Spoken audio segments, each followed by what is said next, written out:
एक ऐसा लम्हा जिसे सच करने के लिए सैकड़ों भारतीयों ने अपनी जान गंवा दी थी। एक ऐसी ख्वाहिश जिसे हकीकत बनाने के लिए सालों तक अदालत में लड़ाई लड़ी गई। वो तारीख अब बहुत ही करीब है, जिसका इंतजार पिछले 500 सालों से किया जा रहा था। भव्य, शानदार, विराट राम मंदिर को देखकर मुंह से यही शब्द निकलते हैं। ये नया साल हिंदुओं की आस्था, उनकी तपस्या का फल लेकर आया है। करोड़ों देशवासियों ने खुली आंखों से एक सपना देखा था और अब वो पूरा होने जा रहा।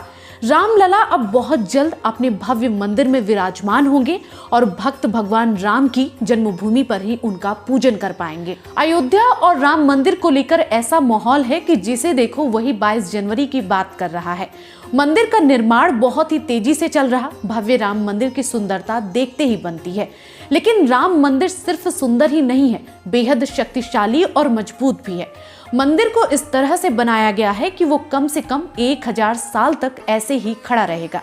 आंधी, तूफान, भूकंप या फिर दूसरी किसी भी प्राकृतिक आपदा का असर मंदिर पर नहीं होगा। राम मंदिर के ढांचे को डिजाइन ही इस तरह से किया गया है कि उस पर किसी भी प्राकृतिक आपदा का असर ना पड़े और वो हजारों सालों तक अपनी सुंदरता और भव्यता फैलाता रहे। मंदिर निर्माण में भारत की प्राचीन और पारंपरिक निर्माण तकनीकों का पालन किया गया है। मंदिर में लोहा और सीमेंट के बजाय सिर्फ पत्थरों का इस्तेमाल किया जा रहा। पत्थर जोड़ने के लिए भी तांबे का इस्तेमाल किया जा रहा। मंदिर निर्माण में लगे इंजीनियरों की माने तो राम मंदिर हजारों सालों तक वैसा का वैसा बना रहेगा। देश भर में कई मंदिर सदियों पुराने हैं और आज भी वो मजबूती से खड़े हैं। उन्हीं से प्रेरणा लेकर राम मंदिर का निर्माण किया गया है। भारत में इंजीनियरों ने इससे बड़ी चुनौती का सामना शायद ही कभी किया होगा।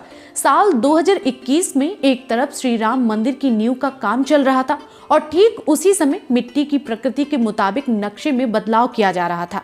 एक तरफ नींव की खुदाई चल रही थी, दूसरी तरफ उसकी मजबूती को बनाए रखने के लिए तरह तरह के उपाय किए जा रहे थे।